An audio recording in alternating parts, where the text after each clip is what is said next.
The Mount Aspiring and Fiordland National Parks in New Zealand's rugged South Island.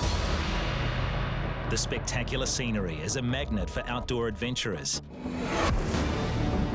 but it can be deadly. And when disaster strikes, One of the parties fallen over the bluffs.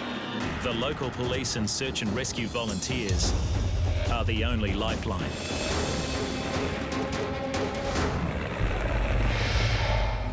This time on High Country Rescue, the Wanaka and Te Anau rescue teams respond to emergencies. So you got blood loss and your body goes into shock. You don't know how many people involved.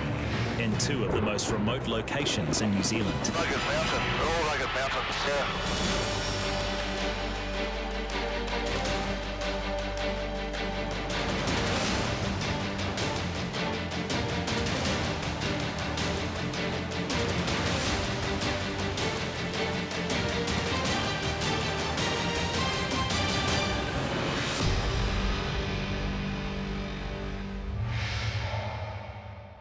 The tourist towns of Wanaka and Te Anau are the entry points for the Fiordland and Mount Aspiring National Parks. At the Southern Lakes Helicopters office in Te Anau, Operations Manager Lloyd Matheson takes an early morning phone call. Lloyd here. An emergency locator beacon is activating in southern Fiordland, and the Rescue Coordination Centre in Wellington want Lloyd to launch a search.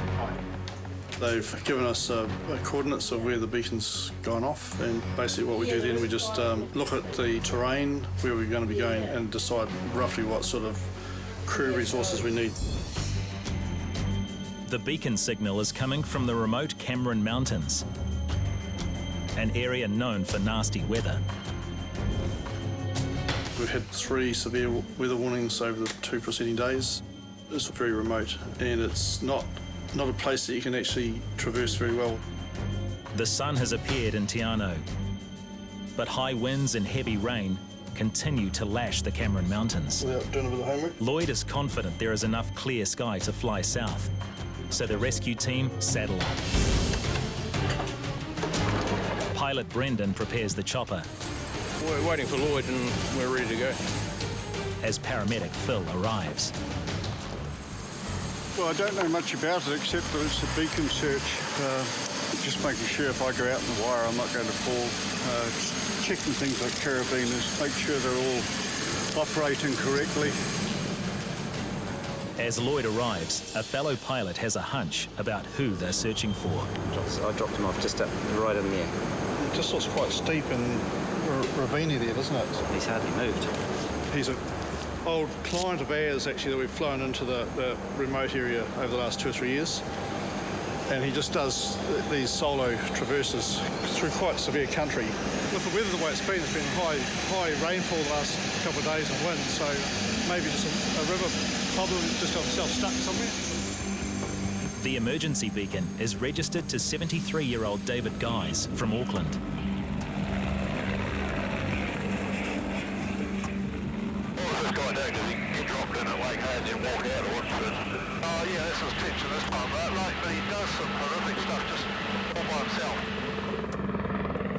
David is either lost or seriously injured, if still alive.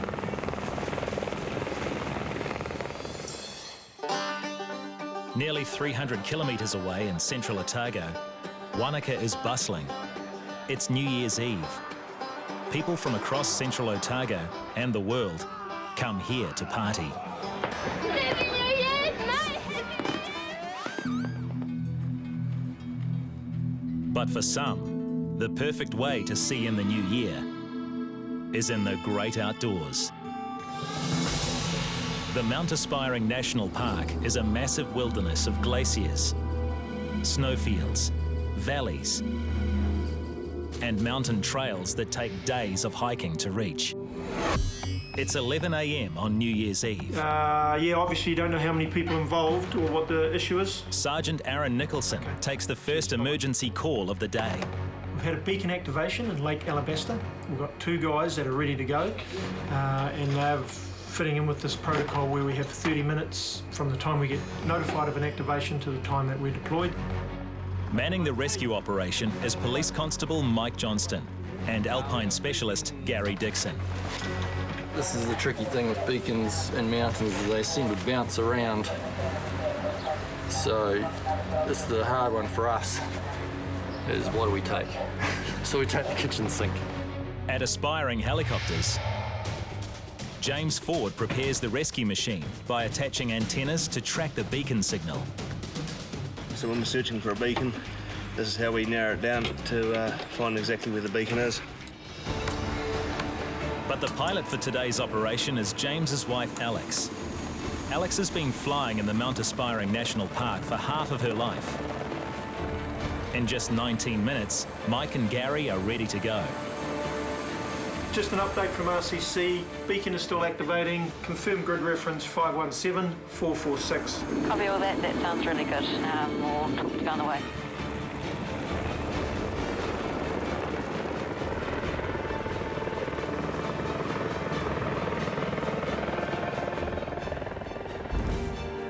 With perfect weather and visibility, it's a 20-minute flight to the Hidden Falls Creek.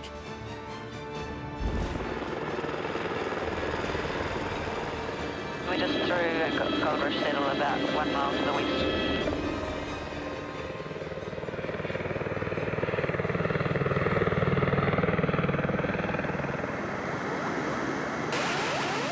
Alex closes in on the emergency signal. But there is no sign of the trampers below.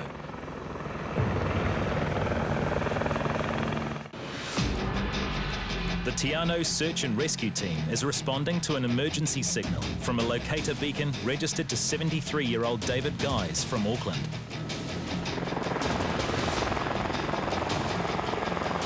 What was this guy doing? Did he get dropped in at Lake Hay and then walk out, or what's this? Oh yeah, that's his picture this time, right? Like, but he does some horrific stuff just all by himself. Lloyd and Phil scan David's route looking for clues. Rugged mountain, they're all rugged mountains, yeah. Closing in on the coordinates, the weather gets worse. Brendan steers away from the low cloud, as poor visibility is hazardous for helicopters. We're about a minute away, or 2.5 miles from Black Woods. As the helicopter gets closer to the beacon, the onboard siren gets louder.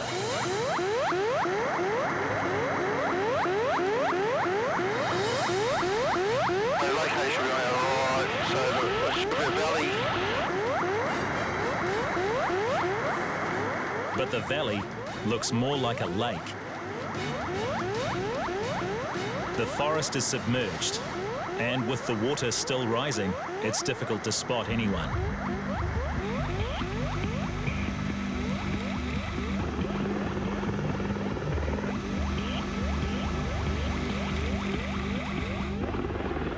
The team know that if David is alive, they are his only lifeline.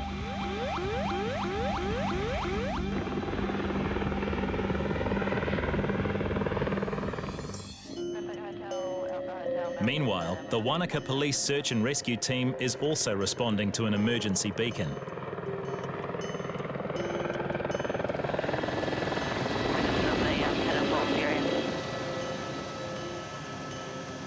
Scanning the dense Fiordland bush, Gary and Mike hope that the trampers will signal their location.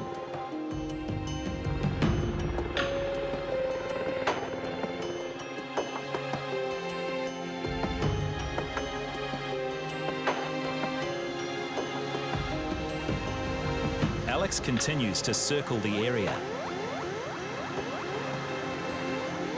poking the nose of the helicopter into every nook and cranny to give the guys a better look. Finally, Mike spots something. Directly below us, there's some orange on a rock. Yeah. Got it. Oh yeah, I got it, yeah. Just a few meters away, a woman waits, and the fact she is alone is not a good sign. I'll see how close we can get, but I'd say we'll have to land up here.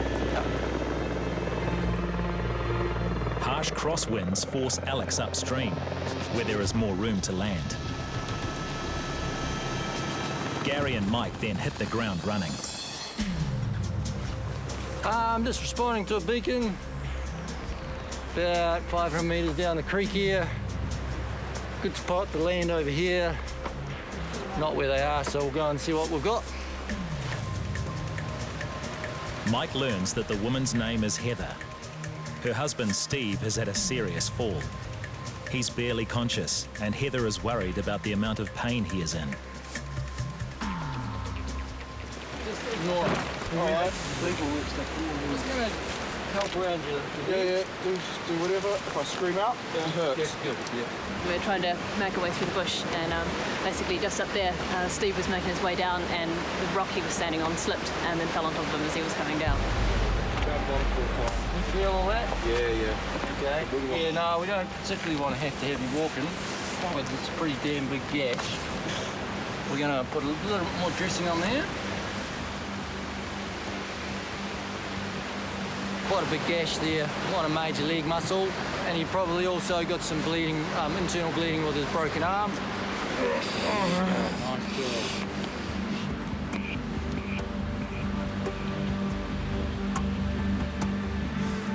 Steve blacked out when he fell and might have concussion.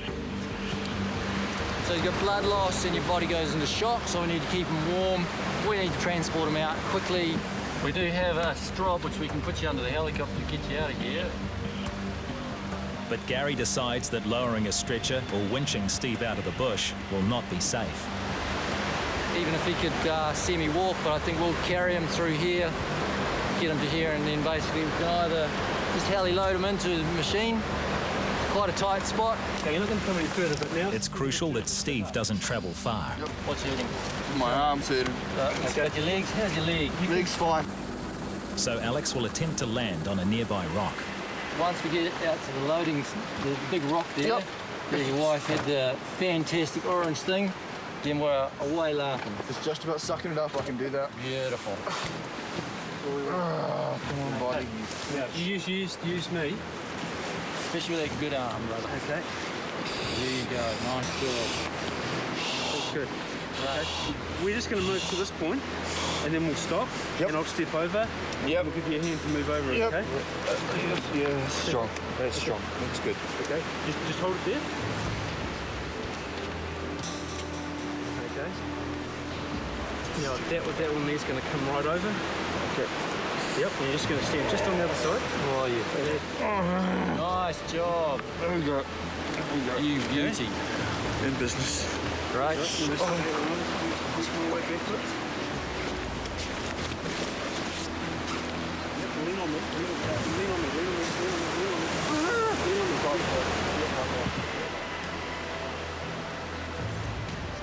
Steve's short but agonizing walk certainly beats a 3-day hike. But his ordeal is not yet over. Alex still has to land nearby. Gary, Alex, just lifting now. All ready for us? Sounds good. There is only one rock big enough to balance on, and no room for error.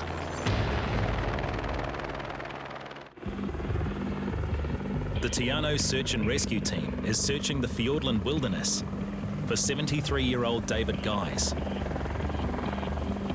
Hopes of finding him alive are fading fast.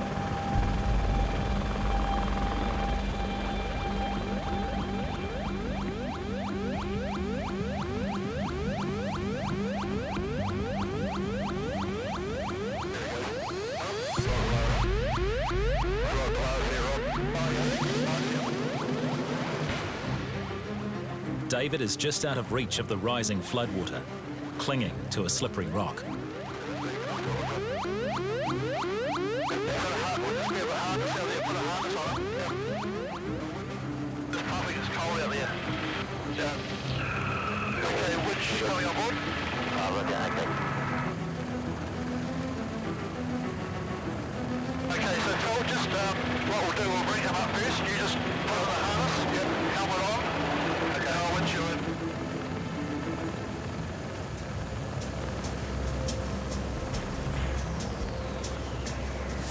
Pilot Brendan can't get too close.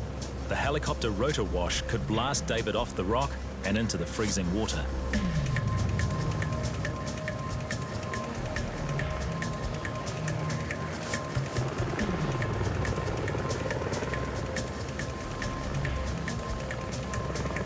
Brendan's communication with winchman Lloyd is essential, as he can't see where Phil is. Oh, look, your tail's all clear there, isn't it? Tail's all clear, yep.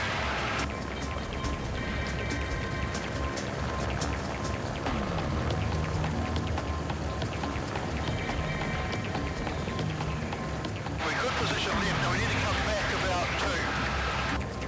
Oh, steady back. Oh, right there, it'll be perfect. I'm just going to have to put him through the bit of light push. Yeah. He's right beside him, so... Okay, he's on the ground. Got him. Phil signals to Lloyd that David has no major injuries.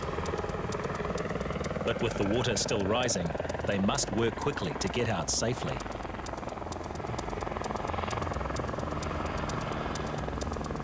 In minutes, Phil has the harness on David.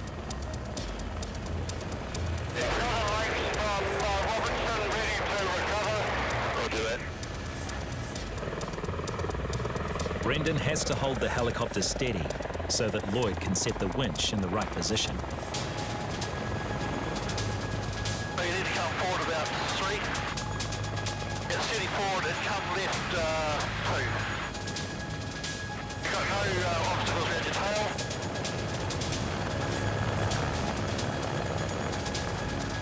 He's just holding on. I've got a thumb, so weight's going to come on now.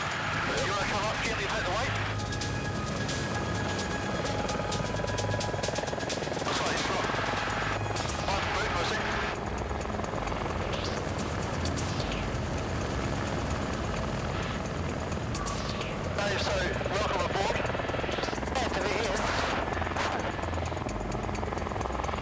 Lloyd must now get Phil aboard. If Phil slips grabbing the hook, there is no one left to rescue him. I'll see you there, right near there, yep.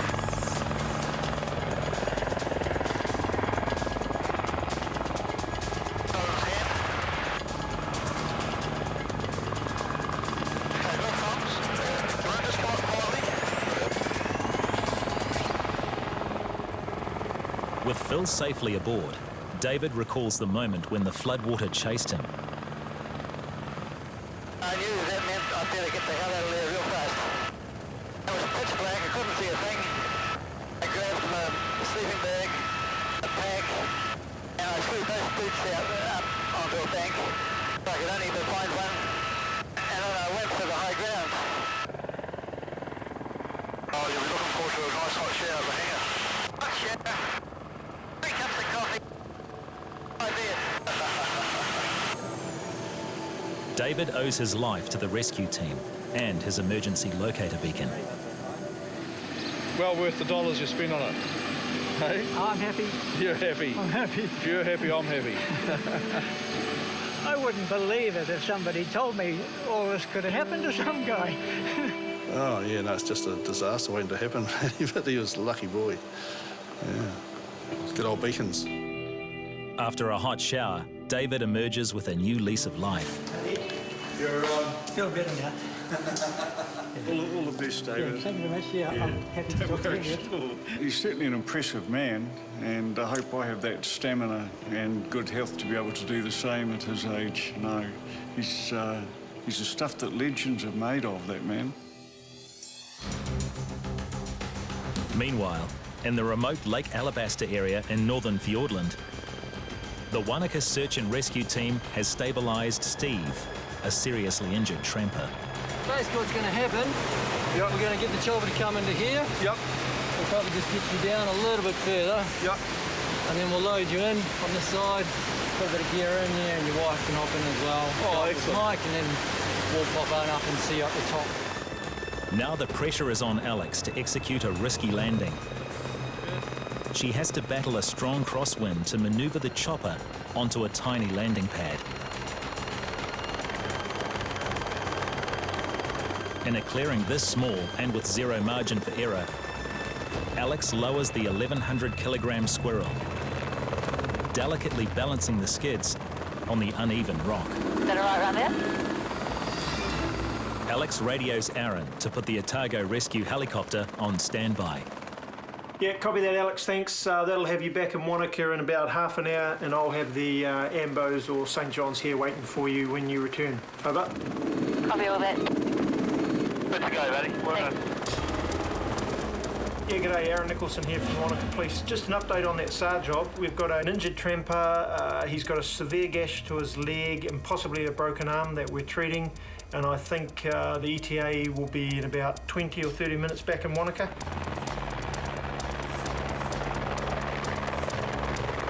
Just stay put, guys, until we get to have a chat with the medical guys.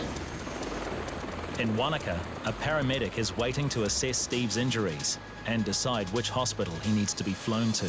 What do you think about your forearm? You think you've broken it? I'd say moderately confident that I've broken it. Okay, right. So you're probably going to need to be seen by the orthopaedic people anyway. So we might just take you back to Dunedin with us. We'll look after one for you, all right? Thank you so much. No worries, mate. While Heather waits to be transported to Dunedin to be with Steve, she takes a moment to reflect on the day's traumatic events. Utterly grateful to these guys to come out and get us. Having that beacon with a GPS certainly made a huge difference, I think. The guys came, I was euphoric. So I was very, very concerned about getting out, and they turned up so quickly. When we saw that helicopter, it was an incredible feeling of relief. And they came, they were great, they were very supportive and just excellent. I was very, very grateful for those guys coming out and getting me.